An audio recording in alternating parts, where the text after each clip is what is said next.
Hello everyone. तो इस video के अंदर आप डिस्कस करांगे मास्टर कैडर 2022 ਦੇ ਸੋਲੂਸ਼ਨਸ ਤੇ ਕੈਮਿਸਟਰੀ ਸਬਜੈਕਟ ਤੇ। ਜਿਸ ਤਰ੍ਹਾਂ ਤੁਹਾਨੂੰ ਪਤਾ ਹੈ ਪੀਐਸ ਟੈਟ ਐਗਜ਼ਾਮ ਹੋ ਚੁੱਕਿਆ ਹੈਗਾ ਤੇ ਮਾਸਟਰ ਕੈਡਰ ਦੀ ਨਵੀਂ ਵੈਕੈਂਸੀ ਆਉਣ ਦੇ ਕਾਫੀ ਹਾਈ ਚਾਂਸ ਨੇਗੇ। ਤਾਂ ਜਦੋਂ ਵੀ ਆਪਾਂ ਨੇ ਪ੍ਰੈਪਰੇਸ਼ਨ ਕਰਨੀ ਹੁੰਦੀ ਤਾਂ ਉਸ 'ਚ ਇੱਕ ਇੰਪੋਰਟੈਂਟ ਕੁਐਸਚਨ ਹੁੰਦਾ previous year questions. Because previous year question ਤਾਂ ਆਪਾਂ ਨੂੰ ਆਈਡੀਆ ਹੋ ਜਾਂਦਾ ਹੈਗਾ ਕਿ ਕਿਸ ਤਰ੍ਹਾਂ ਦੇ ਕੁਐਸਚਨ ਪੁੱਛੇ ਜਾਂਦੇ ਨੇ। ਦੇਖੋ ਪ੍ਰੀਵੀਅਸ ਈਅਰ ਕੁਐਸਚਨ ਕਰਨ ਨਾਲ ਇੱਕ ਤਾਂ ਆਈਡੀਆ ਹੋ ਜਾਂਦਾ ਹੈ ਤੇ ਆਪਣੇ ਕਾਫੀ ਸਾਰੇ ਕਨਸੈਪਟਸ ਵੀ ਕੀ ਹੋ ਜਾਂਦੇ ਨੇ, ਕਲੀਅਰ ਹੋ ਜਾਂਦੇ ਨੇ। ਹੁਣ ਜਿਹੜੇ ਮੈਂ ਤੁਹਾਨੂੰ ਸੋਲੂਸ਼ਨ ਡਿਸਕਸ ਕਰੂੰਗਾ ਇਸ 'ਚ ਸਿਰਫ ਸੋਲੂਸ਼ਨ ਨਹੀਂ ਹੋਣਗੇ, ਮੈਂ ਤੁਹਾਨੂੰ ਪੂਰੇ ਡਿਟੇਲਡ ਕਨਸੈਪਟ ਦੱਸੂੰਗਾ। ਮਤਲਬ ਜੇ ਆਪਾਂ 25 ਕੁਐਸਚਨ ਡਿਸਕਸ ਕਰ ਰਹੇ ਹਾਂਗੇ ਤਾਂ 25 ਕੁਐਸਚਨ ਤਾਂ ਤੁਹਾਡੇ ਪ੍ਰੈਕਟਿਸ ਹੋ ਜਾਣਗੇ, ਨਾਲ ਦੀ ਨਾਲ ਤੁਹਾਡੇ 50 ਕਨਸੈਪਟਸ ਕੀ ਹੋ ਜਾਣਗੇ, ਇੰਪਰੂਵ ਹੋ ਜਾਣਗੇ। ਤਾਂ 50 ਕਨਸੈਪਟ ਮੈंने ਇੰਪਰੂਵ ਕਰਨੇ ਨੇ ਇਸ ਵੀਡੀਓ ਸੋਲੂਸ਼ਨਸ ਦੇ ਥਰੂ। तो पहला क्वेश्चन देखो, ਗੋਡਲੀਨੀਅਮ ਦੀ ਆਪਣੇ ਤੋਂ ਇਲੈਕਟ੍ਰੋਨਿਕ ਕਨਫੀਗਰੇਸ਼ਨ ਪੁੱਛੀ ਹੈ। ਗੋਡਲੀਨੀਅਮ ਦਾ ਐਟੋਮਿਕ ਨੰਬਰ ਦਿੱਤਾ 64। ਜੇ ਨਹੀਂ ਵੀ ਦਿੰਦੇ ਤਾਂ ਵੀ ਆਪਾਂ ਨੂੰ ਯਾਦ ਹੋਊਗਾ, ਠੀਕ ਹੈ। ਜਿਸ ਤਰ੍ਹਾਂ ਮੈਂ ਪੜ੍ਹਾਉਣਾ ਹੈਗਾ ਤਾਂ ਸਾਰੇ ਐਟੋਮਿਕ ਨੰਬਰਸ ਹੋ ਗਏ, ਜਿੰਨੇ ਵੀ ਇਲੈਕਟ੍ਰੋਨਿਕ ਕਨਫੀਗਰੇਸ਼ਨ ਸਭ ਐਲੀਮੈਂਟਸ ਯਾਦ ਹੁੰਦੇ ਨੇ। ਤੇ 4F ਸੀਰੀਜ਼ ਨੂੰ ਬਿਲੋਂਗ ਕਰਦਾ, ਉਸ ਦੀ ਇਲੈਕਟ੍ਰੋਨਿਕ ਕਨਫੀਗਰੇਸ਼ਨ ਪੁੱਛੀ ਹੈ। ਸਭ ਤੋਂ ਪਹਿਲੀ ਗੱਲ, ਗੋਡਲੀਨੀਅਮ ਬਿਲੋਂਗ ਕਿਸ ਨੂੰ ਕਰਦਾ, 4F ਸੀਰੀਜ਼ ਨੂੰ ਕਰਦਾ ਹੈਗਾ। ਆਪਣੇ ਕੋਲ 2F ਸੀਰੀਜ਼ ਹੁੰਦੇ ਨੇ, F1 4F series and 5F series. ਤਾਂ ਇਹ 4F ਸੀਰੀਜ਼ ਨੂੰ ਬਿਲੋਂਗ ਕਰਦਾ ਹੈਗਾ। ਹੁਣ 4F ਸੀਰੀਜ਼ ਦੇ ਮੈਂਬਰ ਕਿਹੜੇ ਕਿਹੜੇ ਹੁੰਦੇ ਨੇਗੇ ਆਪਣੇ ਕੋਲ,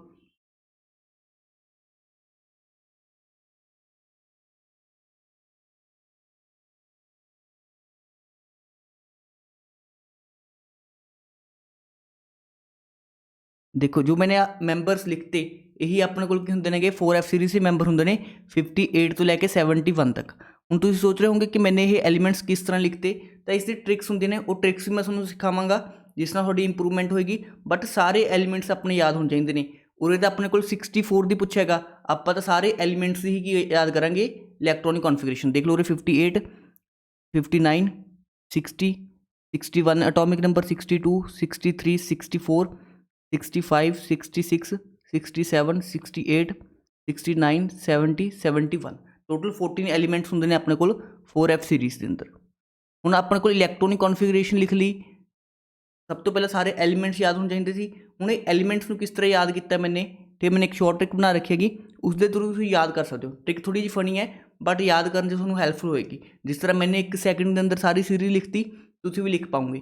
देखो ट्रिक की अपने को, देखो जो एल होंगे लेंथनम, ये अपने को डी ब्लॉक का एलीमेंट होंगे, जो अपने को एफ ब्लॉक होंगे वो 58 तो स्टार्ट होंगे। देखो याद किस तरह करना है, लानत है, लानत है, लानत से एल ए, सलीना, सलीना से एसी, प्रीति एंड पम्मी, ठीक है। सलीना, प्रीति एंड पम्मी। सैम की, सैम कोई लड़का था, सैम SM की यूरोपियन गड्डी, उसके पास यूरोपियन गड्डी थी, यूरोपियन गड्डी, गड्डी से GD, जो आपसे पूछा था GD का इलेक्ट्रॉनिक कॉन्फिगरेशन। तबीयत ढीली हो रही, उसकी तबीयत ढीली होगी, ठीक है। सलीना, प्रीति एंड पम्मी, ऐसे याद करो। लानत है, सलीना, प्रीति एंड पम्मी। सैम की यूरोपियन गड्डी में तबीयत ढीली हो रही, ठीक है ना, तबीयत ढीली हो रही।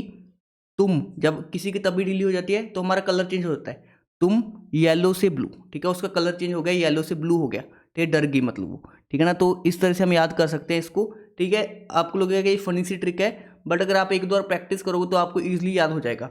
जैसे मैंने यहाँ पे लिखी थी सीरीज़, तो मैंने भी ऐसे ही माइंड में बना के लिखी थी कि ये वाली मेरे को ट्रिक याद है, तो यहाँ से मैं कोई भी एलिमेंट को लिख सकता हूँ। तो अगर आप एक दो बार प्रैक्टिस करोगे, ये उनके सिंबल्स हैं, ये आपको आने चाहिए। नाम इनके जरूरी नहीं है कि नाम पता हो या ना पता हो, बट इनके सिंबल्स जरूर आने चाहिए। तो अगर आप ये ट्रिक फॉलो करते हो तो आपको डेफिनेटली ਜਿਹੜੇ ਸਾਰੇ ਐਲੀਮੈਂਟਸ ਨੇ ਉਹ ਯਾਦ ਹੋ ਜਾਂਦੇ। ਹੁਣ ਇਹਨਾਂ ਦੀ ਇਲੈਕਟ੍ਰੋਨਿਕ ਕਨਫੀਗਰੇਸ਼ਨ ਕਿਸ ਤਰ੍ਹਾਂ ਲਿਖੀ ਆਪਾਂ, ਮੇਨ ਚੀਜ਼ ਹੈ ਇਲੈਕਟ੍ਰੋਨਿਕ ਕਨਫੀਗਰੇਸ਼ਨ। ਹੁਣ ਆਪਣੇ ਤੋਂ ਚਲੋ 64 ਦੀ ਪੁੱਛ ਲਿਆ, ਬਟ ਮੈਂ ਕਹਿੰਦਾ ਆਪਣੇ ਤੋਂ ਕੋਈ ਐਲੀਮੈਂਟ ਦੀ ਪੁੱਛ ਲਿਆ, ਆਪਾਂ ਸਭ ਐਲੀਮੈਂਟਸ ਦੀ ਆਉਣੀ ਚਾਹੀਦੀ ਹੈਗੀ। ਤਾਂ ਪਹਿਲਾਂ ਮੈਂ ਨਾਮ ਕਰ ਦੇਣਾ, 59 ਹੋ ਜਾਏਗਾ ਇਸਦਾ ਐਟੋਮਿਕ ਨੰਬਰ, 60 61 62 63 64। ਹੁਣ ਆਪਣੇ ਤੋਂ 64 ਦੀ ਪੁੱਛਿਆ, ਬਟ ਮੈਂ ਤੁਹਾਨੂੰ ਸਭ ਦੀ ਯਾਦ ਕਰਵਾਵਾਂਗਾ। 65 66 67 68 69 70 71, ठीक है। तुम देख सकते हो 58 तो लैके 71 तक का टोटल अपने को 14 एलीमेंट्स ने F ब्लॉक के अंदर। उन्हें 14 एलीमेंट्स ही क्यों ने, देखो F ब्लॉक के अंदर जी अपने को F सब शैल होंगी है, उस 7 ऑर्बिटल्स होंगे ने, 1 2 3 4 5 6 7, ठीक है। 7 ऑर्बिटल्स ने, एक ऑर्बिटल के अंदर मैक्सिमम 2 इलैक्ट्रॉन्स आ सकते हैं, तो 7 × 2 14, इसलिए अपने को 14 ग्रुप्स होंगे ने किस दे अंदर, F ब्लॉक के अंदर। हुण D ब्लॉक के अंदर अपने को 5 ऑर्बिटल होंगे ने, जी डी सब शैल होंगी अपने को, उस 5 ऑर्बिटल होंगे ने, इसलिए डी ब्लॉक कितने ग्रुप लाई करते हैं, 10 ग्रुप लाई करते हैं। एस ब्लॉक के अंदर एक डब्बा होंगे अपने को एस ब्लॉक का, तो उस किन्ने 2 इलैक्ट्रॉन हो सकते हैं, तो 2 ग्रुप्स होंगे अपने को। 2 ग्रुप्स किहड़े होंगे ने, ग्रुप 1 ते ग्रुप 2। ग्रुप 1 की बोल देंगे एल्कली मैटल्स, ग्रुप 2 की बोल देंगे एल्कालाइन अर्थ मैटल्स। तो किन्ने कॉन्सैप्ट्स अपने क्लीयर हो चुके हैं। चलो हुण इलैक्ट्रॉनिक कॉन्फिगरेशन लिखनी सिखाउंदा मैं। देखो अपने को 58 हैगा, 58 तो पहला नोबल गैस किहड़ी हुंदी हैगी, जीनोन हुंदी हैगी। ठीक है, जीनोन का एटॉमिक नंबर कितना होंदा हैगा 54। आपां जीनोन तो एज इट इज लिख लांगे। हुण इस तो बाद किन्ने एलीमेंट्स फिल करने ने अपने, 4 एलीमेंट्स फिल करना हैगा। देखो 54 तो जीनोन तक नोबल गैस के फॉर्म च फिल हो गई, तो उस तो बाद 4 इलैक्ट्रॉन्स फिल करना हैगा। जिहड़े 4 इलैक्ट्रॉन्स जाते हैं अपने को, एक तो जाएगा अपने को 6s2 च, 6s2 चला जाएगा 2 इलैक्ट्रॉन। उस तो बाद इस वाले का सिलीनियम का याद करना अपने 5d1 च 1 इलैक्ट्रॉन चला जाता है, तो 4f1 के अंदर 1 इलैक्ट्रॉन चला जाता है। ठीक है, तो ये वाली इलैक्ट्रॉनिक कॉन्फिगरेशन होनी सी अपने को किसदी, सिलीनियम की। ठीक है, सिलीनियम की थोड़ी जी अलग होंगी है, बाकी सब दी नॉर्मल ट्रेंड फॉलो करेगी। हुण उस तो बाद देखो जीनोन 54 सब च कॉमन है। हुण अपने 5 इलैक्ट्रॉन होर भरने ने, तो 4f के अंदर 3 इलैक्ट्रॉन चले जाते हैं, तो बाकी 2 इलैक्ट्रॉन 6s2 च। क्लीयर है सब तो गल। ठीक है, उस तो बाद इस दसो 4f4 6s2। ठीक है ना, सब नूं क्लीयर हो चुके हैं। उस तो नैक्सट वाले एलीमेंट्स कितने आएंगे 4f5 6s2। उस तो बाद 4f6 6s2, फिर 4f7 6s2। ठीक है, उरे तक सब स्टूडेंट्स नूं क्लीयर होंदा हैगा। हुण उरे स्टूडेंट्स नूं की लगेगा 4f8 6s2। ठीक है ना, बट इस तरह नहीं होंदा हैगा।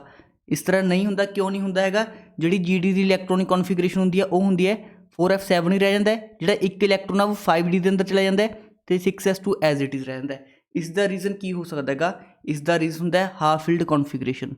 हाफ फील्ड कॉन्फिगरेशन सुनिया होएगा, सुने उस की होंदा अपने कोल, जिस तरह मैं D5 की गल करा, D5 की गल कर लेना, जो मैं एक इलैक्ट्रॉन सब नूं दे दां तो सब नूं एक इलैक्ट्रॉन मिल गया, मतलब ये की है हाफ फील्ड कॉन्फिगरेशन है। तो half field and fully field configuration की होंदे ने, स्टेबल होंदे ने। आपां सोच रहे सीगे इसकी 4f8 6s2 होएगी, बट इस तरह ना होके 4f7 5d1 6s2 होंदी है। मतलब f के अंदर 1 इलैक्ट्रॉन आ जाके d के अंदर चले जाता है। रीजन की होंदा और 4f7 बनती है। 4f7 का की मतलब हैगा कि हर एक ऑर्बिटल के अंदर 1 इलैक्ट्रॉन चला जाएगा, जिस नाल सिमिट्री बनी रहती है। की बनी रहती है, सिमिट्री बनी रहती है, तो ये वाली कॉन्फिगरेशन की हो जाती है, स्टेबल हो जाती है। सबनों ये वाला पॉइंट क्लीयर हो चुका होगा। तो ये वाला अपना करैक्ट आंसर आना सी। देखो ये वाला ऑप्शन भी दिता होगा, ऑप्शन देखते मैं, देखो 4f8 6s2 ये भी दिता पेगा, तो ये वाला भी ऑप्शन दिता पेगा। हुण दसो स्टूडेंट्स ए ऑप्शन सही है या सी ऑप्शन सही है। बिल्कुल जिन्ना स्टूडेंट्स ने सोचा कि ए ऑप्शन सही हैगा वो बिल्कुल करैक्ट ने। देखो कितना ब्यूटीफुल क्वेश्चन सीगा, बट उसने ए वाला ऑप्शन दिता, बट ए वाला गलत हैगा, क्योंकि उरे की हो रही है अपने को हाफ फील्ड कॉन्फिगरेशन हो रही हैगी। हुण स्टूडेंट्स कहेंगे सर इस एग्जाम किस तरह सोचते, एग्जाम सोचना नहीं होंदा, अपने थ्योरी ऑलरेडी पढ़ना होंदा है। ठीक है, जो आप थ्योरी क्लास पढ़ाने हैं उस ये चीज़ें पढ़ाई जाती नहीं, जो आप पढ़ देंगे तो एग्जाम के अंदर बस अपने टिक करना होंदा हैगा। हुण मैं समझा रहा इसलिए टाइम लग रहा है, बाकी ये ना कॉन्सैप्ट हार्ड नहीं हैगा। हुण चलो अपने उरे तक तो सीख लिया, बाकी एलीमेंट्स भी सीख लैने। चलो अगे कंटिन्यू करो मेरे नाल। ठीक है, हुण अगे अपने को 4f8 आएगा या 4f9 आएगा, मैनूं इन्ना दस दो बस। पूरे 4f8 आना चाहिए सी, बट नहीं आया। बट हुण इस थोड़ी कि नैक्सट वाल 8 दे दिए, हुण नैक्सट वाल अपने 9 देना है। 4f9 6s2, फिर 4f10 6s2, फिर 4f11 6s2, फिर 4f12 6s2, उस तो बाद 4f13 6s2। नैक्सट वाला दसो बई 4f14 6s2। हुण इस तो नैक्सट वाला की होना चाहिए हैगा, हुण एफ के अंदर तो 14 इलैक्ट्रॉन चले गए। ठीक है, 6s2 भी फिल हो गया, तो जो 1 इलैक्ट्रॉन किस चलाएगा 5d1 चलाएगा। तो ये सारे अपने को एलीमेंट्स की इलैक्ट्रॉनिक कॉन्फिगरेशन हो गई, तो सब ने याद कर लेनी है। ठीक है ना, बिकॉज नोट्स बनाने ही मेन चीज़ होंगी है। जो अपने नोट्स लिख रखी चीज़ एक दो बार प्रैक्टिस करांगे तो ये अपने को सारा की बन जाते हैं, इलैक्ट्रॉनिक कॉन्फिगरेशन बन जाते हैं। तो इस तरह मैं तुहानूं ट्रिक भी सिखाई हैगी, एफ ब्लॉक किस तरह लिख देंगे। उस तो बाद मैंने तुहानूं दस्सिया कि किस तरह याद करते हैं इलैक्ट्रॉनिक कॉन्फिगरेशन। हुण हर एक एलीमेंट की तुहाडे याद होनी चाहिए हैगी। ठीक है, चाहे वो 3D सीरीज हो, डी ब्लॉक के अंदर 4D 5D, ठीक है, वो भी सारे याद होने चाहिए नहीं। चलो ये वाली ट्रिक का क्वेश्चन आया, मैं तुहानूं इस एक्सप्लेन करता। जो कोई होर ग्रुप आया तो मैं उसकी भी इलैक्ट्रॉनिक कॉन्फिगरेशन तुहानूं एक्सप्लेन कर दांगा। इसका करैक्ट आंसर किहड़ा आना सी अपने को option number A. Next question discuss करते हैं रोटेशनल एनर्जी। ठीक है ना, रोटेशनल एनर्जी का फॉर्मूला पूछेगा, सिंपल जिहा फॉर्मूला होंदा है, एज इट इज़ मैं क्लास करवाना हैगा तो यूट्यूब पर भी करवा रखा है। जिन्होंने स्टूडेंट ने स्पैक्ट्रोस्कोपी पढ़नी हैगी वो मेरी यूट्यूब पर जाओ, उत्थे एक प्लेलिस्ट बनी पई है स्पैक्ट्रोस्कोपी की, उस मैंने कंप्लीट स्पैक्ट्रोस्कोपी, कंप्लीट मतलब कंप्लीट हर एक स्पैक्ट्रोस्कोपी, चाहे वो यूवी स्पैक्ट्रोस्कोपी हो, IR स्पैक्ट्रोस्कोपी हो, सारी स्पैक्ट्रोस्कोपी डिस्कस कर रखे ने, तो तुसी उत्थों सीख सकते हो जाके, बिकॉज वो मैं फ्री च करवा रखे ने। तुसीं देखियो वो एग्जाम तो पहले करवाई सी, बट सारे के सारे क्वेश्चन एग्जाम के अंदर उही सीरीज़ चो बन गए, तो सारी वीडियोज़ एग्जाम तो पहला अपलोडेड ने, तुसीं डेट चैक कर सकते हो। तो जिन्ने भी स्पैक्ट्रोस्कोपी के 8 क्वेश्चन आए थे, 8 चों 7 क्वेश्चन एज इट इज़ वो वीडियोज़ तुहानूं मिल जाएंगे। चलो ये क्वेश्चन डिस्कस कर लेने। और रोटेशनल एनर्जी का फॉर्मूला क्या होंदा अपने को, B इंटू J प्लस 1, ठीक है ना। और B की वैल्यू कितनी होंदी है अपने को, h² ओवर 8π² ओवर I, ठीक है ना। ये वाला फॉर्मूला होंदा है J इंटू J प्लस 1। तो मैच कर लो कि ऑप्शन सही बन रही है। जिथे R लिख रखे ना ये 2 है, तो थोड़ा करैक्ट कर लियो, प्रिंट टाइप करते वाले एरर होगी, और 2 कर लो, ठीक है ना। तो करैक्ट आंसर किहड़ा आएगा अपने को, h² over 8π² I into J plus 1।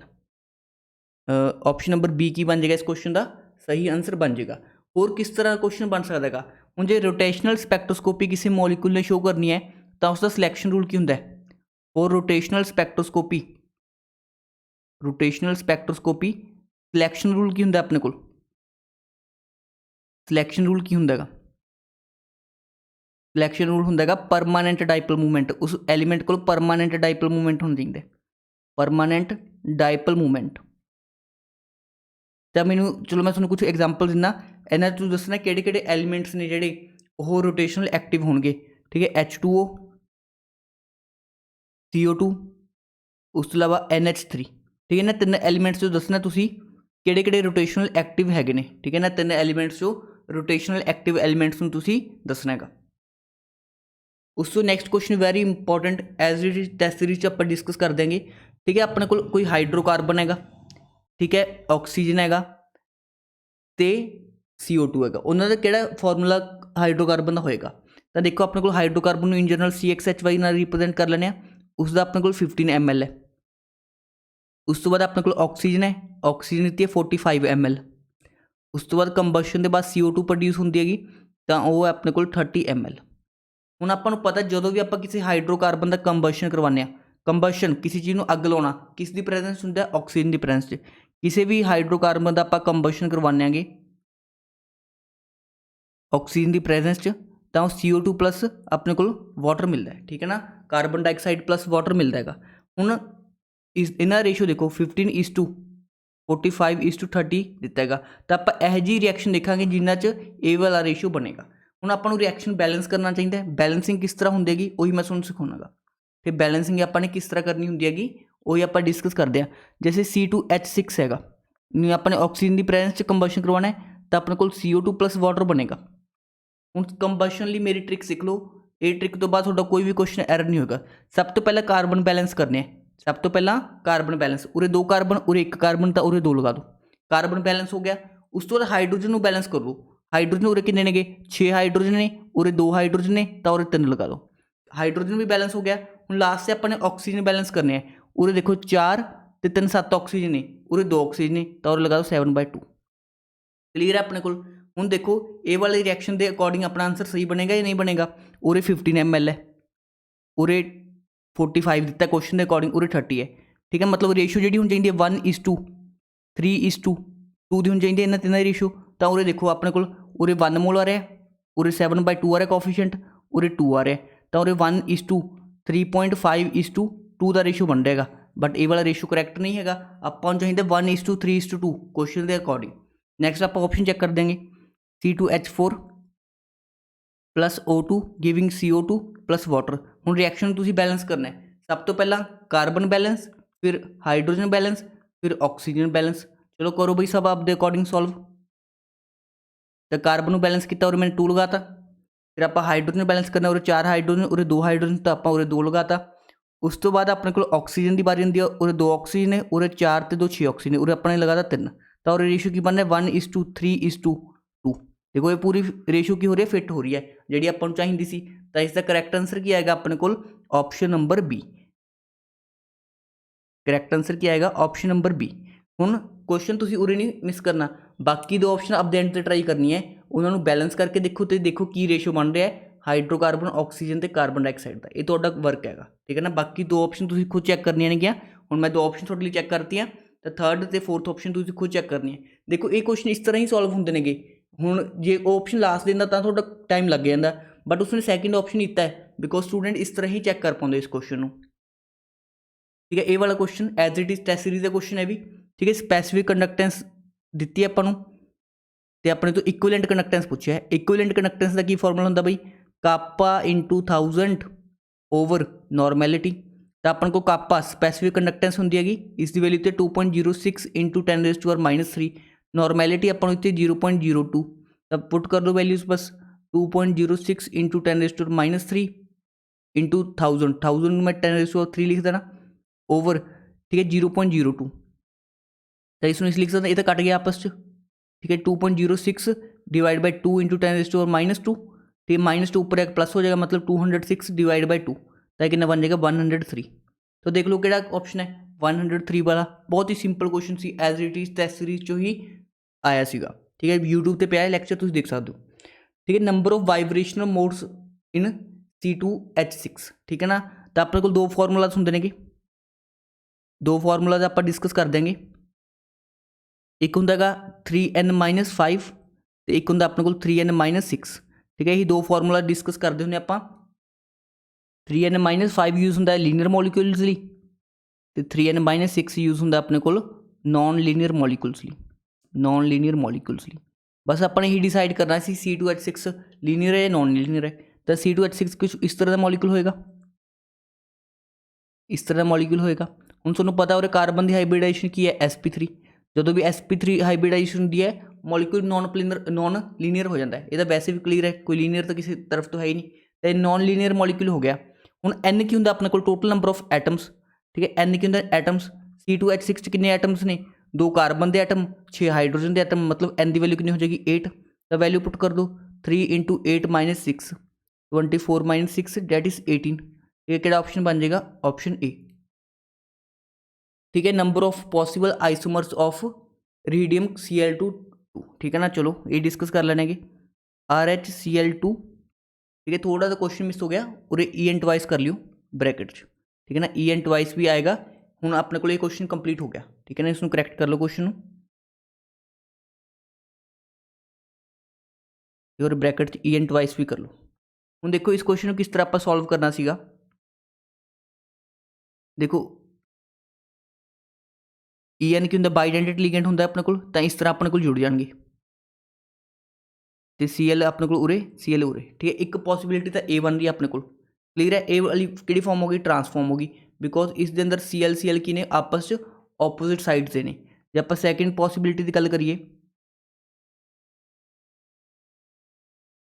ठीक है, सैकेंड पॉसिबिलिटी Cl आपस च सिस हो सकते हैं,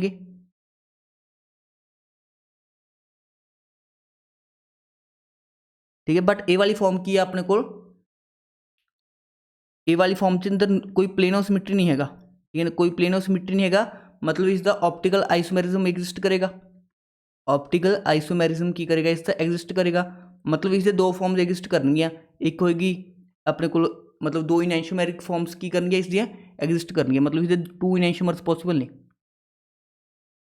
2 इनैंशियोमर्स मतलब एक जी डी हो गया, एक एल, मतलब इसके 2 फॉर्म्स एग्जिस्ट करनगियां, तो इसकी एक फॉर्म तो इसकी 2 फॉर्म्स, तो टोटल अपने को किन्ने आ जाएंगे, total possible isomers, total possible isomers किन्ने आ जाएंगे अपने को 3 आ जाएंगे।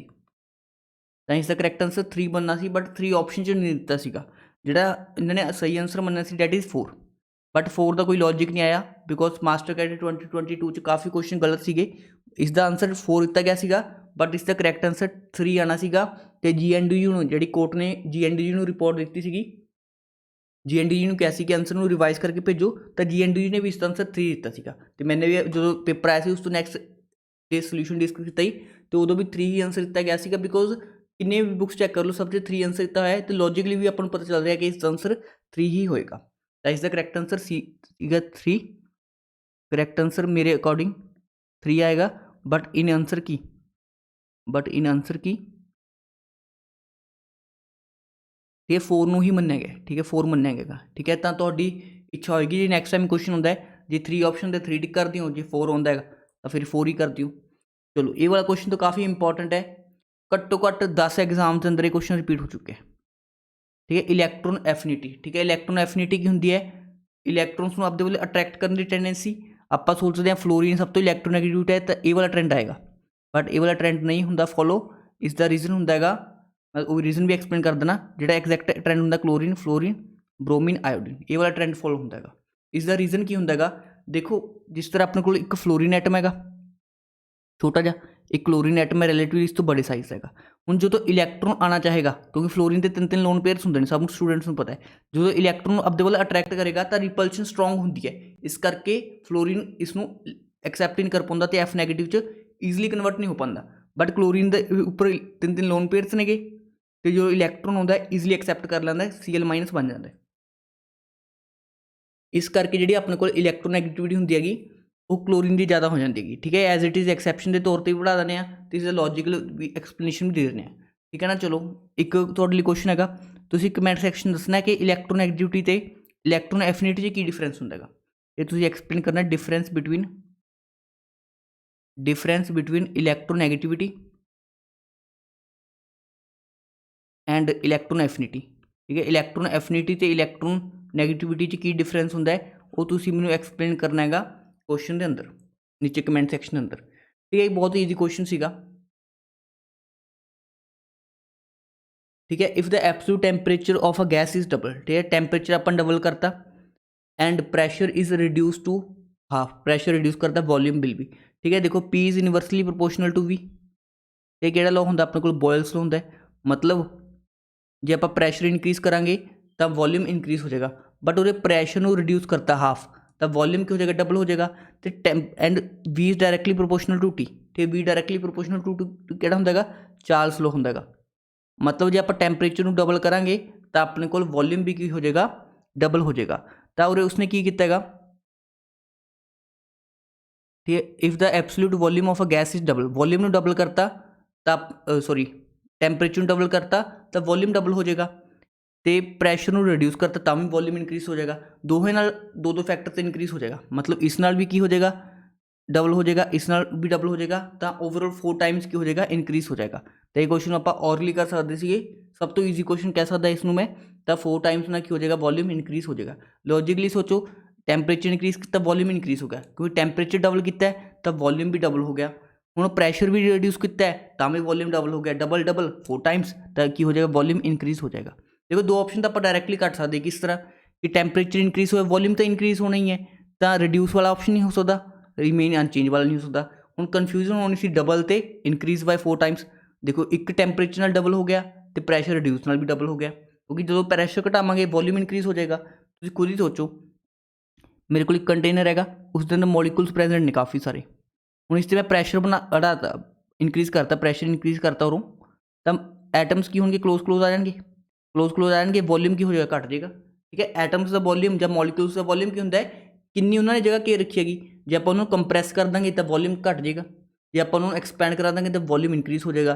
ਹੁਣ ਜੇ ਮੈਂ ਇੱਕ ਸਪੋਜ਼ ਕਰੋ, ਇੱਕ ਮੈਨੂੰ ਥੋੜ੍ਹੀ ਜਿਹੀ ਗੈਸ ਲੈ ਲਈ, ਸਪੋਜ਼ ਕਰੋ ਮੈਨੇ 10 ml ਗੈਸ ਲੈ ਲਈ, ਜਾਂ ਕੋਈ ਵੀ ਗੈਸ ਲੈ ਲਈ ਮੈਨੇ, ਠੀਕ ਹੈ ਨਾ। ਉਸਨੂੰ ਇੱਕ ਛੋਟੇ ਜਿਹੇ ਕੰਟੇਨਰ 'ਚ ਬੰਦ ਕਰਤਾ, ਅਤੇ same volume of gas 10 ml gas ਨੂੰ ਮੈਨੇ ਇੱਕ ਰੂਮ 'ਚ ਕਰਤਾ, ਤਾਂ ਗੈਸ ਨੇ ਤਾਂ ਸਾਰੇ ਰੂਮ ਨੂੰ ਹੀ ਓਕੂਪਾਈ ਕਰ ਲੈਣਾ, ਤਾਂ ਜਿਹੜਾ ਵੋਲਿਊਮ ਉਸ ਕੰਟੇਨਰ ਦਾ ਹੁੰਦਾ ਉਹੀ ਗੈਸ ਦਾ ਵੋਲਿਊਮ ਹੋ ਜਾਂਦਾ। ਇਹ ਗੱਲ ਯਾਦ ਰੱਖਣੀ ਹੈ, ਜਿਹੜਾ ਕੰਟੇਨਰ ਦਾ ਵੋਲਿਊਮ ਹੁੰਦਾ ਉਹੀ ਗੈਸ ਦਾ ਵੋਲਿਊਮ ਹੋ ਜਾਂਦਾ। ਚਾਹੇ ਛੋਟੇ ਜਿਹੇ ਕੰਟੇਨਰ 'ਚ ਗੈਸ ਨੂੰ ਰੱਖ ਦਿਓ, ਚਾਹੇ ਵੱਡੇ ਸਾਰੇ ਕੰਟੇਨਰ 'ਚ ਰੱਖ ਦਿਓ, ਜਿੰਨਾ ਕੰਟੇਨਰ ਦਾ ਵੋਲਿਊਮ ਹੋਏਗਾ ਉਹੀ ਗੈਸ ਦਾ ਵੋਲਿਊਮ ਹੋ ਜਾਂਦਾ ਹੈ, ਬਿਕੋਜ਼ ਗੈਸ ਸਪਰੈਡ ਕਰ ਦੇਗੀ, ਠੀਕ ਹੈ। ਗੈਸ ਜਿੰਨਾ ਵੀ ਵੋਲਿਊਮ ਹੁੰਦਾ ਉਸਨੂੰ ਓਕੂਪਾਈ ਕਰ ਲੈਂਦੀ ਹੈਗੀ,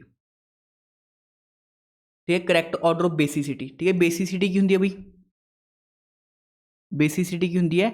ਲੋਨ ਪੇਅਰ ਦੇਣ ਦੀ tendency, lone pair donating tendency, lone pair donating tendency ਨੂੰ ਆਪਾਂ ਕੀ ਬੋਲ ਦਾਂਗੇ? ਬੇਸਿਸਿਟੀ ਬੋਲ ਦੇਣਗੇ। ਲੋਨ ਪੇਅਰ ਡੋਨੇਟਿੰਗ ਟੈਂਡੈਂਸੀ ਨੂੰ ਆਪਾਂ ਬੇਸਿਸਿਟੀ ਬੋਲ ਦੇਣਗੇ। ਹੁਣ ਮਿਥਾਈਲਅਮੀਨ ਦਾ ਸਟਰਕਚਰ ਦੇਖ ਲਓ, ਮਿਥਾਈਲਅਮੀਨ ਮਤਲਬ CH3NH2, ਐਨੀਲੀਨ, ਠੀਕ ਹੈ। ਐਨੀਲੀਨ ਕੀ ਹੁੰਦਾ ਆਪਣੇ ਕੋਲ? ਬੈਂਜ਼ੀਨ ਦੇ ਉੱਪਰ NH2, ਅਮੋਨੀਆ NH3।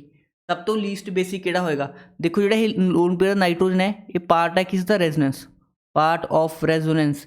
ਹੁਣ ਜਦੋਂ ਪਾਰਟ ਹੋ ਜਾਏਗਾ ਰੈਜ਼ੋਨੈਂਸ ਨਾਲ ਤਾਂ ਰੈਜ਼ੋਨੈਂਸ ਦੇ ਅੰਦਰ ਹੀ ਇਨਵੋਲਵ ਹੋ ਜਾਏਗਾ ਇਹ, ਡੋਨੇਸ਼ਨ ਲਈ ਅਵੇਲੇਬਲ ਵੀ ਨਹੀਂ ਹੋ ਪਾਏਗਾ, ਡੋਨੇਸ਼ਨ ਲਈ ਅਵੇਲੇਬਲ ਨਹੀਂ ਹੋ ਪਾਏਗਾ ਤਾਂ ਐਨੀਲੀਨ ਤਾਂ ਕੀ ਹੋਏਗਾ ਆਪਣੇ ਕੋਲ ਲੀਸਟ ਬੇਸਿਕ ਹੋਏਗਾ, ਤਾਂ ਇਹ ਕੀ ਹੋਏਗਾ ਆਪਣੇ ਕੋਲ ਲੀਸਟ ਬੇਸਿਕ ਹੋਏਗਾ, ਲੀਸਟ ਬੇਸਿਕ। ਤੇ ਉਸ ਤੋਂ ਬਾਅਦ ਜੇ ਆਪਾਂ ਗੱਲ ਕਰੀਏ ਉਰੇ ਆਪਣੇ ਕੋਲ ਮਿਥਾਇਲ ਗਰੁੱਪ ਲੱਗਿਆ, ਮਿਥਾਇਲ ਗਰੁੱਪ ਕੀ ਹੈ ਇਲੈਕਟ੍ਰੋਨ ਡੋਨੇਟਿੰਗ ਗਰੁੱਪ ਹੈ। ਹੁਣ ਇਲੈਕਟ੍ਰੋਨ ਡੋਨੇਟਿੰਗ ਗਰੁੱਪ ਕੀ ਕਰਦੇ ਨੇ ਬੇਸਿਕ ਸਟਰੈਂਥ ਨੂੰ ਇਨਕਰੀਜ਼ ਕਰਦੇ ਨੇ, ਉਰੇ ਸਿੰਪਲ ਅਮੋਨੀਆ ਇਸ 'ਤੇ ਵੀ ਲੋਨ ਪੇ ਰਹੇਗਾ। ਤਾਂ ਸਭ ਤੋਂ ਲੀਸਟ ਬੇਸਿਕ ਕਿਹੜਾ ਹੋ ਜਾਏਗਾ ਆਪਣੇ ਕੋਲ ਐਨੀਲੀਨ, ਸਭ ਤੋਂ ਮੋਸਟ ਬੇਸਿਕ ਕਿਹੜਾ ਹੋ ਜਾਏਗਾ ਆਪਣੇ ਕੋਲ ਮਿਥਾਇਲਅਮੀਨ। ਤਾਂ ਕਿਹੜਾ ਕਰੈਕਟ ਆਂਸਰ ਬਣ ਜਾਏਗਾ ਇਸ ਦਾ ਆਪਸ਼ਨ ਨੰਬਰ ਬੀ, ਇਹ ਆਪਸ਼ਨ ਬੀ ਕੀ ਹੋ ਜਾਏਗਾ ਕਰੈਕਟ ਆਂਸਰ ਹੋ ਜਾਏਗਾ ਐਨੀਲੀਨ ਲੀਸਟ ਬੇਸਿਕ, ਸਭ ਤੋਂ ਮੋਸਟ ਬੇਸਿਕ ਕਿਹੜਾ ਹੋ ਜਾਏਗਾ ਮਿਥਾਇਲਅਮੀਨ ਹੋ ਜਾਏਗਾ। ਠੀਕ ਹੈ, ਇਹ ਵਾਲਾ ਕੁਐਸਚਨ ਬਹੁਤ ਈਜ਼ੀ ਕੁਐਸਚਨ ਸੀਗਾ। ਤੇ ਵਿਚ ਸਟੇਟਮੈਂਟ ਇਜ਼ ਫਾਲਸ। ਠੀਕ ਹੈ, ਦੇਖੋ ਉਰੇ ਆਪਣੇ ਕੋਲ ਐਲਡੀਹਾਈਡ ਗਰੁੱਪ ਪ੍ਰੈਜ਼ੈਂਟ ਹੈ ਤਾਂ ਇਸ ਨੂੰ ਆਪਾਂ ਬੋਲਾਂਗੇ ਐਲਡੋਸ। ਠੀਕ, ਉਰੇ ਵੀ ਐਲਡੀਹਾਈਡ ਗਰੁੱਪ ਪ੍ਰੈਜ਼ੈਂਟ ਹੈ, ਇਸ ਨੂੰ ਆਪਾਂ ਬੋਲਾਂਗੇ ਐਲਡੋਸ। ਠੀਕ ਹੈ, ਉਰੇ ਆਪਣੇ ਕੋਲ ਐਲਡੀਹਾਈਡ ਗਰੁੱਪ ਪ੍ਰੈਜ਼ੈਂਟ ਹੈਗਾ ਤਾਂ ਇਸ ਨੂੰ ਬੋਲਾਂਗੇ ਐਲਡੋਸ। ਉਰੇ ਆਪਣੇ ਕੋਲ ਕੀਟੋਨ ਗਰੁੱਪ ਪ੍ਰੈਜ਼ੈਂਟ ਹੈ ਤਾਂ ਉਸ ਨੂੰ ਆਪਾਂ ਬੋਲਾਂਗੇ ਕੀਟੋਸ। ਠੀਕ ਹੈ ਨਾ, ਐਲਡੀਹਾਈਡ ਮਤਲਬ ਇਹ ਵਾਲਾ ਫੰਕਸ਼ਨਲ ਗਰੁੱਪ ਹੁੰਦਾ ਹੈ, ਜੇ ਸੀ ਡਬਲ ਬੌਂਡ ਉਹਦੇ ਇੱਕ ਸਾਈਡ ਐਚ ਲੱਗਾ ਹੋਵੇ ਤੇ ਸੀ ਡਬਲ ਬੌਂਡ ਉਹਦੇ ਦੋਵੇਂ ਤਰਫ ਕੋਈ ਨਾ ਕੋਈ ਗਰੁੱਪਸ ਲੱਗੇ ਹੋਣ, ਜਿਵੇਂ ਉੱਪਰ ਵੀ ਕਾਰਬਨ ਨੀਚੇ ਵੀ ਕਾਰਬਨ, ਤਾਂ ਇਹ ਕੀਟੋਨ ਫੰਕਸ਼ਨ ਗਰੁੱਪ ਹੁੰਦਾ ਹੈਗਾ। ਠੀਕ ਹੈ, ਆਲ ਹੈਵ ਡੀ ਕਨਫੀਗਰੇਸ਼ਨ। ਠੀਕ ਹੈ, ਜੇ ਲਾਸਟ ਕਾਇਰਲ ਤੇ ਲਾਸਟ ਡੰਡੀ ਤੇ OH ਰਾਈਟ ਤੇ ਹੁੰਦਾ ਹੈਗਾ ਤਾਂ ਉਹ ਡੀ ਕਨਫੀਗਰੇਸ਼ਨਸ ਹੁੰਦੇ ਨੇ, ਤੇ ਲਾਸਟ ਸਭ ਦੇ OH ਰਾਈਟ ਤੇ ਹੈਗਾ ਤਾਂ ਇਸ ਨੂੰ ਆਪਾਂ ਬੋਲਾਂਗੇ ਡੀ ਕਨਫੀਗਰੇਸ਼ਨ। ਪਹਿਲਾ ਸਟੇਟਮੈਂਟ ਸਹੀ ਹੈ। ਠੀਕ ਹੈ, 3 ਐਲਡੋਸ। ਠੀਕ ਹੈ, ਤਿੰਨੇ ਐਲਡੋਸ ਨੇਗੇ, ਬਿਲਕੁਲ ਸਹੀ ਗੱਲ ਹੈ। ਤੇ 1 ਕੀਟੋਸ, ਤਾਂ ਇਹ ਵਾਲੀ ਸਟੇਟਮੈਂਟ ਵੀ ਸਹੀ ਹੈ, ਤਿੰਨ ਐਲਡੋਸ ਇੱਕ ਕੀਟੋਸ। ਠੀਕ ਹੈ, all have carbonyl and alcohol groups. ਦੇਖੋ ਅਲਕੋਹਲ ਗਰੁੱਪ OH ਗਰੁੱਪ ਸਭ 'ਚ ਹੈਗਾ, ਕਾਰਬੋਨਲ ਸੀ ਡਬਲ ਬੌਂਡ ਉਹਨੂੰ ਕਾਰਬੋਨਲ ਗਰੁੱਪ ਬੋਲਦੇ ਨੇ, ਤੇ ਇਹ ਵਾਲੀ ਸਟੇਟਮੈਂਟ ਵੀ ਸਹੀ ਹੈ।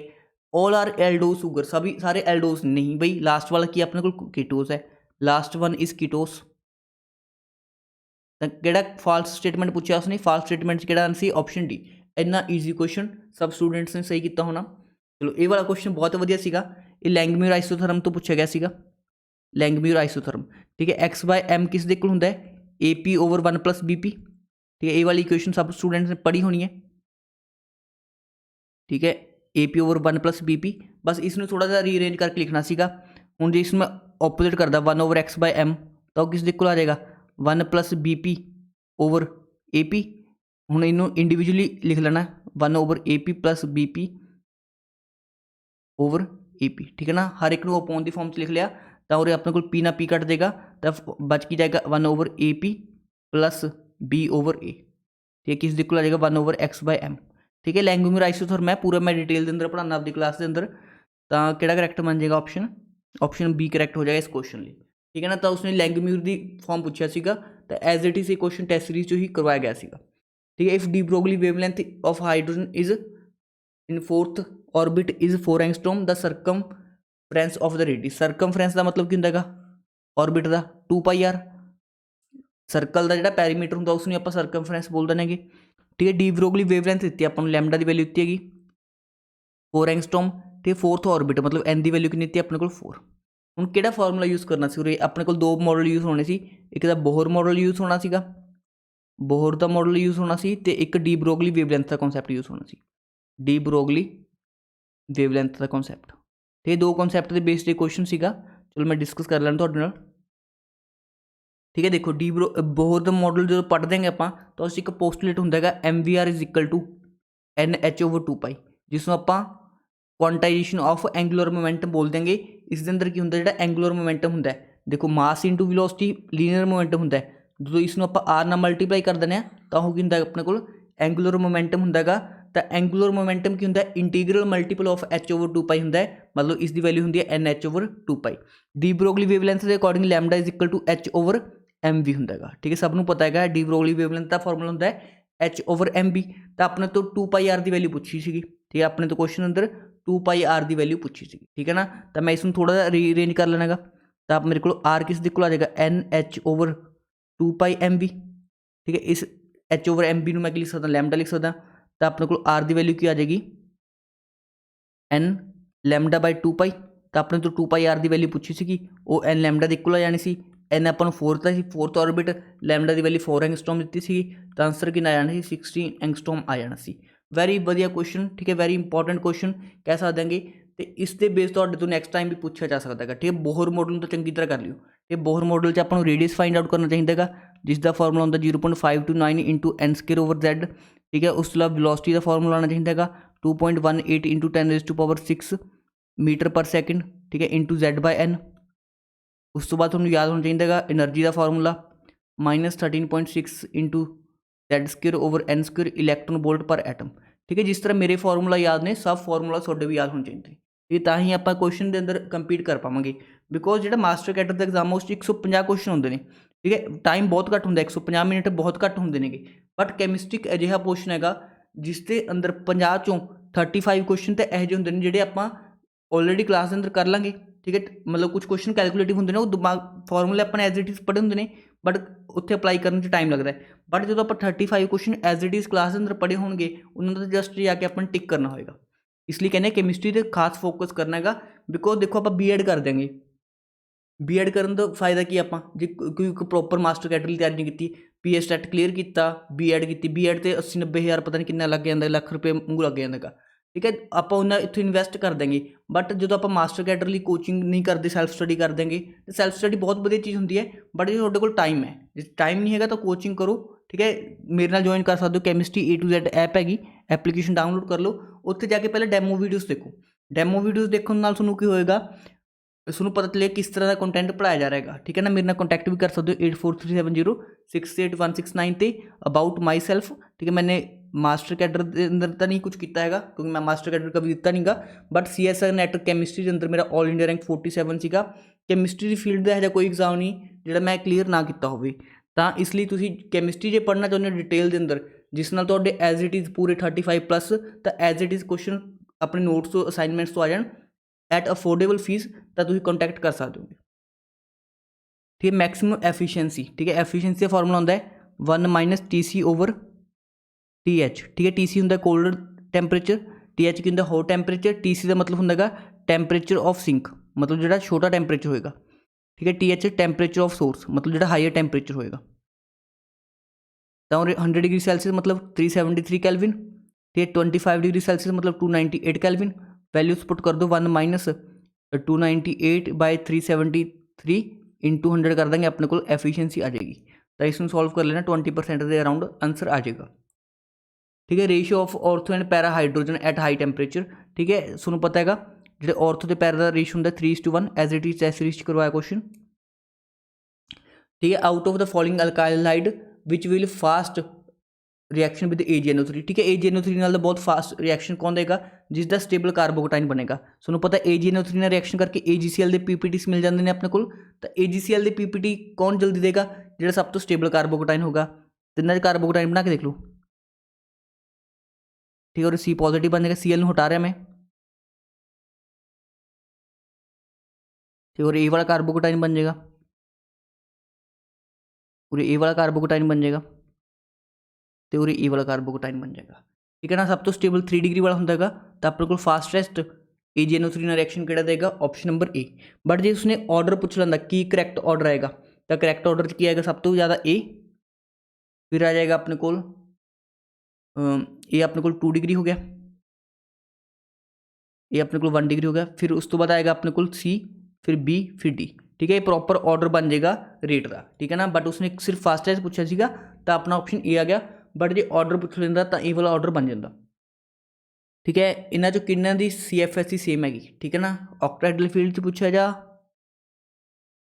ठीक है। इन्होंने मैंशन नहीं किया कि ऑक्टाहेड्रल पूछा है या टेट्राहेड्रल पूछा है, बट आप ऑक्टाहेड्रल मान के चल देंगे, ठीक है ना, क्योंकि ऑक्टाहेड्रल ही प्रेफर कर देंगे। T2G नीचे, EG ऊपर, ये बिच गैप जिसनों आप बोलते बैरी सेंटर,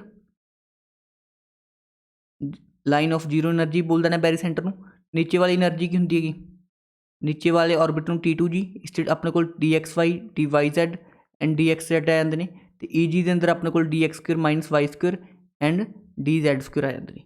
उस तो बाद आप गल करिए D1 कॉन्फिगरेशन ये वाली हो जाएगी, जो नीचे वाला गैप होंगे होंगे -2/5 del नॉट, उपर वाला गैप कितना होंगे +3/5 del नॉट, ठीक है ना। जाए इसमें DQ की फॉर्म्स लिख लें, तो नीचे वाला कितना गैप होंगे अपने को -4 DQ, उपर वाला गैप कितना होंगे 6 DQ, ठीक है ना। इसके अकॉर्डिंग भी आप क्वेश्चन सॉल्व कर सकते थे, ठीक है। चलो DQ की फॉर्म कर लेंगे तो अपना क्वेश्चन ईजी रहेगा। तो D1 कॉन्फिगरेशन की कितनी आ जाएगी अपने को -4 DQ। जब आप D5 की गल करिए 1 2 3 4 5, ठीक है। इस जीरो आ जाएगी, D5 की जीरो आ जाएगी, D1 की अपन कट ली -4 DQ, D7 ਦੀ ਕਿੰਨੀ ਆ ਜਾਏਗੀ, ਠੀਕ 5 6 7 ਇਲੈਕਟ੍ਰੋਨ ਫਿਲ ਕਰਤੇ हैं ना ਆਪਾਂ ਤਾਂ ਆਪਣੇ ਕੋਲ 5 × 4 -20 DQ प्लस ठीक है 12 DQ, ये कितनी बन जाएगी -8 DQ। ये वाला ऑप्शन भी सही नहीं बनना हैगा, ठीक है, ऑप्शन ए भी नहीं सही हैगा, ऑप्शन बी भी नहीं सही हैगा, तो सी डी रिजेक्ट कर लेने। D4 की कितनी बनेगी अपने को 1 2 3 4, मतलब 3 × -4 DQ plus 6 DQ -12 DQ plus 6 DQ -6 DQ, ठीक है। ऊपर आप चेक करिए D9 दी कितनी हो जाएगी अपने को, ठीक है ना, 6 × -4 DQ प्लस 3 × 6 DQ, तो ये कितनी बन जाएगी -24 DQ प्लस 18 DQ, तो ये -6 DQ बन जाएगी। तो थर्ड ऑप्शन अपना सही होना सीगा। काफ़ी ईजी क्वेश्चन सीगा, हर एक स्टूडेंट ने करता होना, बिकॉज CFSE ਦਾ ਇੰਨਾ ਆਈਡੀਆ ਸਭ ਨੂੰ ਹੁੰਦਾ ਹੀ ਹੈ, ठीक है। ऑप्शन सी की CS क्वेश्चन ਲਈ ਕਰੈਕਟ ਸੀਗਾ। ਜਿਨ੍ਹਾਂ ਨੂੰ ਇਹ क्वेश्चन ਵੀ ਕਲੀਅਰ ਨਹੀਂ ਹੋਇਆ, ਫਿਰ ਉਹਨਾਂ ਡੈਫੀਨੇਟਲੀ ਕਾਫੀ ਇੰਪਰੂਵਮੈਂਟ ਦੀ ਜ਼ਰੂਰਤ ਹੈ, ਬਿਕੋਜ਼ ਇਹ ਤਾਂ ਬੇਸਿਕ ਕੁਐਸਚਨ ਆਪਣੇ ਕੋਲ ਕ੍ਰਿਸਟਲ ਫੀਲਡ ਥਿਊਰੀ ਦਾ, ਠੀਕ ਹੈ। ਇਹਨਾਂ ਚੋਂ ਕਿਹੜਾ ਹਾਈਡਰੋਕਸਾਈਡ ਐਸਿਡ ਨਾਲ ਵੀ ਰਿਐਕਟ ਕਰੇਗਾ, ਬੇਸ ਨਾਲ ਵੀ ਰਿਐਕਟ ਕਰੇਗਾ, ਠੀਕ ਹੈ। ਐਮਫੋਟੈਰਿਕ ਆਕਸਾਈਡਸ ਹੁੰਦੇ ਨੇ, ਐਮਫੋਟੈਰਿਕ ਆਕਸਾਈਡ ਜਿਹੜੇ ਐਸਿਡਸ ਨਾਲ ਵੀ ਰਿਐਕਟ ਕਰਦੇ ਨੇ ਤੇ ਬੇਸ ਨਾਲ ਵੀ ਰਿਐਕਟ ਕਰਦੇ ਨੇ, ठीक है। बेसन गाल जीपर, ठीक है ना, ये क्या बोला मैंने, बेसन गाल जीपर, मतलब बेसन से BE, सन से SN, गाल GA, A से AL, जीव पर जीव से ZN पर PV, ठीक है ना। जो ये वाली ट्रिक है ना, बेसन गाल, बेसन बे से ब्रिलियम, सन से एसेंटिन, गाल गाल पर एंड जी पर, जीव देख लेना स्पेलिंग, जीपर, ठीक है। बेसन गाल जीपर, ठीक है ना। जो इनके ऑक्साइड्स होते हैं वो एम्फोटेरिक नेचर के होते हैं, तो यहाँ पे बेसन दिया आपको, तो बेसन वाला ऑप्शन टिक आ जाएगा, जो एसिड एंड बेस के साथ ट्रिक करता है, मतलब रिएक्ट करेगा, ठीक है ना। बाकी भी जो एम्फोटेरिक ऑक्साइड होते हैं ये वाली लिस्ट होती है, आप याद कर लेना, ठीक है। छोटी सी ट्रिक भी आपको बता दी है एम्फोटेरिक ऑक्साइड्स की। स्टैंडर्ड कैलोमल इलेक्ट्रॉन में क्या होता है, ठीक है। स्टैंडर्ड कैलोमल इलेक्ट्रॉन को हम metal, insoluble salt, common anion electrode भी बोल देते हैं। तो इसमें क्या होता है, मेटल होता है मरकरी, मरकरी लिक्विड स्टेट में होता है रूम टेम्परेचर के ऊपर, उसका इनसॉल्युबल सॉल्ट Hg2Cl2 लेते हैं, एंड कॉमन अनाइन, अनाइन क्या आ जाएगा कॉमन Cl नेगेटिव। तो ये वाले इलेक्ट्रोड को हम क्या बोलते हैं, कैलोमल इलेक्ट्रोड बोलते हैं। अभी तो उसने पूछा कौन नहीं होता, बस नेक्स्ट टाइम पूछ लेगा इसको बोलते क्या है, metal insoluble salt common anion type electrode. तो यहाँ पे Cl नेगेटिव कहाँ से आएगा, KCl से आएगा, तो KCl भी होता है, Hg2Cl2 भी होता है, Hg भी होता है, कौन नहीं होता, HgO नहीं होता। तो ऑप्शन सी करेक्ट आना था, ठीक है। ये हटा दो, यहाँ पे कॉमा लगा लो बस, ठीक है। इसके मिलर इंडिसेस फाइंड आउट करने हैं, 6A, 3B, 3C। सबसे पहले इसके VC इंडिसेस फाइंड आउट कर लो। VC इंडिसेस कैसे फाइंड आउट करते हैं, जो ABC है उनको हटा दो, 6, 3, अब इसको उल्टा दो, रेसिप्रोकल कर दो, तो 1/6, 1/3, 1/3। अब ऐसे मल्टीपल से मल्टीप्लाई करना है जिनसे इनकी फ्रैक्शन रिमूव हो जाए, तो हम मल्टीप्लाई विद स्मॉलेस्ट इंटीजर करना है, मल्टीप्लाई विद स्मॉलेस्ट इंटीजर, ठीक है। स्मॉलेस्ट से मल्टीप्लाई करना है जिससे इनकी फ्रैक्शन रिमूव हो जाए, तो स्मॉलेस्ट कौन सा होगा भाई, जिनसे इनकी फ्रैक्शन रिमूव हो जाए, डैट इज 6 से मल्टीप्लाई कर देते हैं, तो यहाँ पे 1 आ जाएगा, यहाँ पे क्या आ जाएगा 2, यहाँ पे 2। क्या ये बात क्लियर है, करने को मैं 12 से भी कर देता तब भी फ्रैक्शन रिमूव हो जाती, बट हमने स्मॉलेस्ट से मल्टीप्लाई करना होता है। तो यहाँ पे जब भी हमने मिलर इंडिसेस रिप्रेजेंट करना है तो HCl की फॉर्म में करना होता है, मतलब ये कॉमास को हटा देना है, तो मिलर इंडिसेस क्या आ जाएंगे 1 2 2, ठीक है ना। तो कौन सा ऑप्शन बन जाएगा, ऑप्शन डी करेक्ट हो जाएगा।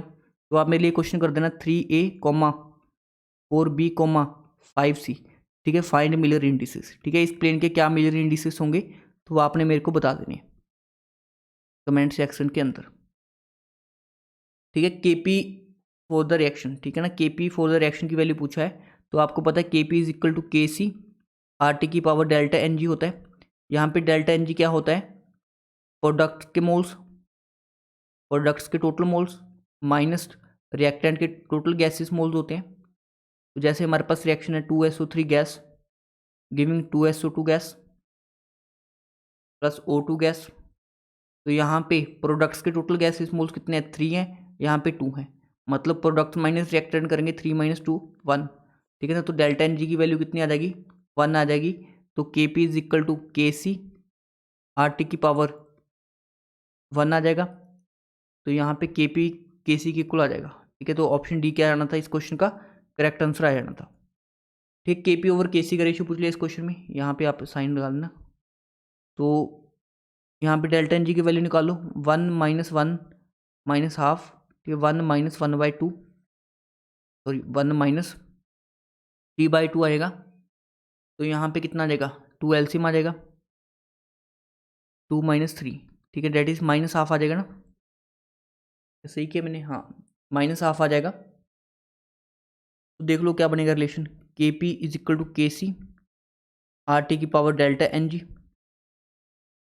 तो के पी ओवर के सी फाइंड आउट करना है, तो आर टी की पावर माइनस हाफ आ जाएगा, या इसको हम 1 ओवर आर टी की पावर 1/2 लिख सकते हैं, या 1 over under root R T लिख सकते हैं। तो कौन सा ऑप्शन बनना था, ऑप्शन बी करेक्ट हो जाना था, ठीक है। जिंक मेटल किस एंजाइम में प्रेजेंट होता है, ठीक है, आपको पता है मेटलो एंजाइम्स आपको याद करने हैं, कौन कौन से मेटलो एंजाइम याद करने हैं आपको, मेटलो एंजाइम्स, ठीक है। मेटलो एंजाइम्स में 3 इंपॉर्टेंट होते हैं, कार्बोनिक एनहाइड्रेस, कार्बोनिक एनहाइड्रेस, कार्बोक्सीपेप्टिडेस, कार्बोक्सीपेप्टिडेस, ठीक है ना। यूट्यूब पे मेरा सेशन है, उसमें एज इट इज़ करवा रखा है पेपर से पहले, तो आप देख लेना, अगर फ्यूचर में भी कोई क्वेश्चन आता है तो बायो इनऑर्गेनिक का उससे बाहर नहीं आएगा। कार्बोनिक एनहाइड्रेस, कार्बोक्सीपेप्टिडेस, ठीक है ना। उसके बाद LADH, liver alcohol dehydroxy enzyme, ठीक है, peroxidase, peroxidase, oxidase, cytochrome, cytochrome P450, ठीक है ना, ये वाला याद करना है आपको। एक सुपरमी ऑक्सीडेस, चलो वो नहीं आपको यूज, ठीक है, बस आपने इतने याद करने हैं, ठीक है ना, ये वाले आपने याद कर लिया। इनमें जो पहले 3 होते हैं, इनमें जिंक मेटल प्रेजेंट होता है, क्या प्रेजेंट होता है, जिंक मेटल प्रेजेंट होता है। तो इसमें पूछा है जिंक मेटल किस में प्रेजेंट होगा इनमें से, डेट इज कार्बोनिक एनहाइड्रेस, ठीक है। जब मैं लेक्चर करवाया था आपको डिटेल में यूट्यूब पे, वहाँ पे मैंने सबके स्ट्रक्चर भी करवा रखे हैं, ठीक है। और बायो इनऑर्गेनिक में एक टॉपिक होता है नाइट्रोजन फिक्सेशन, नाइट्रोजन फिक्सेशन, वो भी आप अच्छे से कर जाना। बस यूट्यूब पे एक जो सेशन है मेरे 1 घंटे का, वो देख जाना, आपका क्वेश्चन बन जाएगा, ठीक है। आपको स्टैंडर्ड इलेक्ट्रोड पोटेंशियल दिया है, रिड्यूसिंग पावर का ऑर्डर पूछा है। तो जो रिड्यूसिंग पावर का ऑर्डर होता है, रिड्यूसिंग पावर वो इन्वर्सली प्रोपोर्शनल होती है इलेक्ट्रोड पोटेंशियल के डाटा का, मतलब जितनी ज़्यादा इलेक्ट्रोड पोटेंशियल की वैल्यू होगी उतना रिड्यूसिंग पावर कम होगा। तो सबसे ज़्यादा वैल्यू किसकी है, इसकी, तो इसका सबसे कम होगा, इसकी सबसे स्मॉलेस्ट वैल्यू है, तो इसकी सबसे ज़्यादा रिड्यूसिंग पावर होगी, तो सबसे ज़्यादा वाई, फिर आएगा जेड, फिर आएगा एक्स, ये YZX आ जाएगा आंसर, ऑप्शन ए, ठीक है। Which of the following use in bleaching action, ठीक है, ब्लीचिंग एक्शन में CaCO-Cl2 होता है फॉर्मूला ब्लीचिंग पाउडर का। तो इसमें कौन सी मेटल कौन सा एलिमेंट प्रेजेंट है, क्लोरीन, तो chlorine. As it is test series के क्वेश्चन है ये सब, ठीक है। इसमें 3 आयंस प्रेजेंट होते हैं, अगर आपसे पूछ ले, एक Ca+2 प्रेजेंट होता है, एक OCl- होता है, और एक Cl- होता है। तो अगर आपसे पूछ ले कि कितने आयंस प्रेजेंट होते हैं, तो 2 टाइप्स के अनाइन और एक कटाइन प्रेजेंट होता है। तो ये क्वेश्चन बन सकता है अच्छा नेक्स्ट टाइम। चलो इस लेक्चर के लिए मेरे पास इतने ही क्वेश्चन थे, ठीक है ना। आप लोगों ने इन क्वेश्चन को दोबारा से प्रैक्टिस करना है, जो बाकी इस चैप्टर पेंडिंग क्वेश्चन है वो नेक्स्ट लेक्चर के अंदर डिस्कस करेंगे। और जो स्टूडेंट्स एक्चुअल में तैयारी करना चाहते हैं मास्टर कैडर की सबसे कम फीस में, पंजाब में सबसे कम फीस में, मतलब अराउंड 4000 फीस में, ठीक है, आपको कंप्लीट कंटेंट मिलेगा। कंप्लीट कंटेंट में क्या होगा, ठीक है, कंप्लीट सिलेबस के 11 से लेकर ग्रेजुएशन तक का कंप्लीट सिलेबस करवाया जाएगा, वीडियोस, कंप्लीट वीडियोस मिलेंगे उसके, ठीक है, पूरे डिटेल के अंदर, ठीक है। उसके बाद असाइनमेंट्स हर एक टॉपिक का, ये जितने भी आपका सिलेबस है हर एक टॉपिक का असाइनमेंट, टेस्ट सीरीज, एक टेस्ट सीरीज भी पूरी ऐप के अंदर प्रॉपर टाइम के साथ, test series video solutions, test series के वीडियो सॉल्यूशंस भी आपको मिलेंगे, टेस्ट सीरीज के वीडियो सॉल्यूशन भी आपको मिलेंगे। तो ये सब कुछ किसके द्वारा, ठीक है, बाय माई सेल्फ, ठीक है ना। मैंने भी ऑल इंडिया रैंक 47 है नेट के अंदर, तो सारा ही कोर्स मैं ही पढ़ा रहेगा। जो सोनू मेरे ਨਾਲ कनैक्टिविटी बनती है, मेरा पढ़ाया समझ आ रहा है, तो डेफिनेटली तुम इस कोर्स में ज्वाइन कर सकते होगे। तो एक बार ऐप डाउनलोड कर लो, chemistry A to Z, chemistry A to Z app download कर लो, ਤੁਹਾਨੂੰ पता चल जाएगा किस लैवल तक का कंटेंट पढ़ाया जा रहेगा। ये पंजाब च पूरे च इस लैवल तक का कंटेंट बहुत ही घੱਟ इंस्टीट्यूट करवा रहे हैं इन्नी घੱਟ फीस के अंदर, ठीक है। बाकी इंस्टीट्यूट्स नालों सिर्फ 1/3 फीस से पढ़ाया जाएगा, तो कंप्लीट कंटेंट, ठीक है ना। टैसट भी 50+ टैसट, तो पूरी जी प्रैपरेशन है कि अपने जो 40-45 क्वेश्चन ने एज इट इज़ अपने नोट्स के अंदर ही बन जाए, इस अकॉर्डिंग पढ़ाया जा रहेगा। बिकॉज ਜਦੋਂ ਆਪਾਂ ਨੇ ਕੁਐਸਚਨ ਸਾਰੇ ਕੀਤੇ ਹੁੰਦੇ ਨੇਗੇ ਤਾਂ ਐਗਜ਼ਾਮ ਦੇ ਅੰਦਰ ਆਪਾਂ ਨੂੰ ਘੱਟ ਦਿਮਾਗ ਯੂਜ਼ ਕਰਨਾ ਪੈਂਦਾ ਤੇ ਆਪਾਂ ਈਜ਼ੀਲੀ ਟਿਕ ਕਰਕੇ ਆ ਪਾਉਂਦੇ ਹਾਂ, because science the cut off ਤੁਸੀਂ ਦੇਖਿਆ ਹੋਏਗਾ, ਠੀਕ ਹੈ। ਇਸ ਵਾਰ ਚਲੋ ਫਿਰ ਵੀ ਪੇਪਰ ਵਧੀਆ ਲੈਵਲ ਦਾ ਸੀਗਾ, ਬਟ ਜਿਹੜਾ 2021 ਦੇ ਅੰਦਰ ਹੋਇਆ ਸੀਗਾ ਬਿਲਕੁਲ ਈਜ਼ੀ ਪੇਪਰ ਸੀਗਾ, ਠੀਕ ਹੈ। ਉਸ 'ਚ BY ਕੁਐਸਚਨ ਤਾਂ ਰਿਪੀਟਡਲੀ ਸੀਗੇ, ਫਿਰ ਵੀ ਕੱਟ ਆਫ ਕਿੰਨੀ ਗਈ ਸੀ ਜਨਰਲ ਕੈਟਾਗਰੀ ਦੀ 86, ਇਸ ਵਾਰ ਕਿੰਨੀ ਗਈ ਹੈਗੀ 87 ਦੇ ਅਰਾਊਂਡ, ਠੀਕ ਹੈ। ਕੱਟ ਆਫ 86 87 ਰਹਿਣ ਦਾ ਮਤਲਬ ਕੀ ਹੈਗਾ ਕਿ ਸਾਇੰਸ ਦੇ ਪੇਪਰ ਕੀ ਹੁੰਦੇ ਨੇ, ਲੈਂਦੀ ਹੁੰਦੇ ਨੇ, ਬਟ ਉਸ 'ਚੋਂ ਕੈਮਿਸਟਰੀ ਅਜਿਹਾ ਪੋਰਸ਼ਨ ਹੁੰਦਾ ਹੈਗਾ ਜਿਸ ਦੇ ਥਰੂ ਆਪਾਂ ਪੂਰੇ ਦੇ ਪੂਰੇ ਮਾਰਕਸ ਲੈ ਸਕਦੇ ਹਾਂ। ਈਵਨ 45 ਪਲੱਸ ਤਾਂ ਈਜ਼ੀਲੀ ਟਾਰਗੇਟ ਕਰ ਸਕਦੇ ਹਾਂ ਜੇ ਤੁਸੀਂ ਮੈਨੂੰ ਆਪਦੇ 6 ਮੰਥਸ ਦਿੰਦੇ ਹੋ, ਠੀਕ ਹੈ। ਇੱਦਾਂ ਨਹੀਂ ਹੈਗਾ ਕਿ 1 ਮਹੀਨਾ ਪੜ੍ਹ ਕੇ ਤੁਸੀਂ 45 ਦੇ ਕਰ ਦਿਓ, ਕਈ ਇੰਸਟੀਟਿਊਟ ਕਰਦੇ ਨੇਗੇ ਕਿ ਸਾਡਾ 1 ਮੰਥ ਦਾ ਕ੍ਰੈਸ਼ ਕੋਰਸ ਜੁਆਇਨ ਕਰ ਲਓ 45 ਪਲੱਸ, ਇਸ ਤਰ੍ਹਾਂ ਨਹੀਂ ਹੁੰਦੇ 45 ਪਲੱਸ ਮਾਰਕਸ। ਜੇ 45 ਪਲੱਸ ਮਾਰਕਸ ਲੈਣੇ ਹੈ ਤਾਂ ਆਪਾਂ ਨੂੰ 6 ਮਹੀਨੇ ਹੀ ਪੜ੍ਹਨਾ ਪਏਗਾ, ਠੀਕ ਹੈ ਨਾ। ਉਹ ਸਿਰਫ ਆਪਣੀ ਮਾਰਕੀਟਿੰਗ ਸਟ੍ਰੈਟਜੀ ਹੁੰਦੀ ਹੈਗੀ ਕਿ 1 ਮਹੀਨੇ 'ਚ ਪੜ੍ਹ ਲਓ, ਸਾਡੇ ਕੋਲ ਕ੍ਰੈਸ਼ ਕੋਰਸ ਤੁਹਾਡੇ 45 ਪਲੱਸ ਆ ਜਾਣਗੇ, ਇਸ ਤਰ੍ਹਾਂ ਨਹੀਂ ਹੁੰਦੇ ਹੈਗੇ। ਜਿਹੜੇ ਸਟੂਡੈਂਟ 6 ਮੰਥ ਰੈਗੂਲਰ ਪ੍ਰੈਪਰੇਸ਼ਨ ਕਰਨਗੇ ਉਹੀ 45 ਪਲੱਸ ਲੈ ਪਾਉਂਦੇ ਨੇ ਕੈਮਿਸਟਰੀ ਅੰਦਰ, ਠੀਕ ਹੈ ਨਾ। ਮੇਰੇ ਕੋਲ ਇੱਕ ਸਟੂਡੈਂਟ ਪੜ੍ਹ ਰਹੇ ਸੀ, ਉਹਨੇ 42 ਮਾਰਕਸ ਸੀਗੇ ਕੈਮਿਸਟਰੀ ਦੇ ਅੰਦਰ, ਤਾਂ ਉਹ ਮੇਰੇ ਕੋਲ 3-4 ਮਹੀਨੇ ਦੇ ਰੈਗੂਲਰ ਡਾਊਟ ਪੁੱਛ ਰਹੇ ਸੀ ਕਿ ਤਾਂ ਉਹਨਾਂ ਦੇ 42 ਮਾਰਕਸ ਆਏ ਸੀ ਆ ਕੇ, ਠੀਕ ਹੈ। ਇਸ ਤਰ੍ਹਾਂ ਹਰ ਸਟੂਡੈਂਟਸ ਦੇ ਨਹੀਂ ਇੰਨੇ ਮਾਰਕਸ ਹੁੰਦੇ ਬਿਕੋਜ਼ ਪੇਪਰ ਵਧੀਆ ਲੈਵਲ ਦਾ ਹੁੰਦਾ ਹੈ। ਪੇਪਰ ਦੇ ਬਾਅਦ 'ਚ ਕੁਐਸਚਨ ਸੋਲਵ ਕਰਨਾ ਅਲੱਗ ਚੀਜ਼ ਹੁੰਦੀ ਹੈ, ਪੇਪਰ ਦੇ ਅੰਦਰ ਕੁਐਸਚਨ ਸੋਲਵ ਕਰਨਾ ਅਲੱਗ ਚੀਜ਼ ਹੁੰਦੀ ਹੈ। ਤਾਂ ਆਪਾਂ ਨੇ ਉਹ ਸਿੱਖਣਾ ਕਿ ਪੇਪਰ ਦੇ ਅੰਦਰ ਐਕਚੁਅਲ 'ਚ ਕੁਐਸਚਨ ਕਿਸ ਤਰ੍ਹਾਂ ਆਪਾਂ ਅਟੈਂਪਟ ਕਰ ਪਾਵਾਂਗੇ। ਇਸ ਲਈ ਜਿਹੜੀ ਟੈਸਟ ਸੀਰੀਜ਼ ਹੈ ਉਹ ਵੀ ਤੁਸੀਂ ਟਾਈਮ ਦੇ ਅਕੋਰਡਿੰਗ ਦੇਣੀ ਹੈਗੀ, ਠੀਕ ਹੈ ਨਾ। ਇਸ ਤਰ੍ਹਾਂ ਨਹੀਂ ਹੈਗਾ ਕਦੋਂ ਮਰਜ਼ੀ ਦੇ ਰਹੋਗੇ, ਜਿੰਨਾ ਫਿਕਸ ਟਾਈਮ ਆ ਉਸ ਦੇ ਅਕੋਰਡਿੰਗ ਦੋਗੇ ਤੁਹਾਨੂੰ ਕਾਫੀ ਬੈਨੀਫਿਟ ਹੋਏਗਾ। ਬਾਕੀ ਮੇਰਾ ਕੰਟੈਕਟ ਨੰਬਰ ਹੈ, ਜੇ ਕਿਸੇ ਨੂੰ ਵੀ ਕੋਈ ਪ੍ਰੈਪਰੇਸ਼ਨ ਦੇ ਰਿਗਾਰਡਿੰਗ ਡਾਊਟ ਹੋਵੇ ਤਾਂ ਉਹ ਮੇਰੇ ਨਾਲ ਕੰਟੈਕਟ ਕਰ ਸਕਦੇ ਨੇ। ਆਈ ਹੋਪ ਤੁਹਾਨੂੰ ਇਹ ਵੀਡੀਓ ਕਲੀਅਰ ਹੋਏਗਾ। Thank you for watching this video.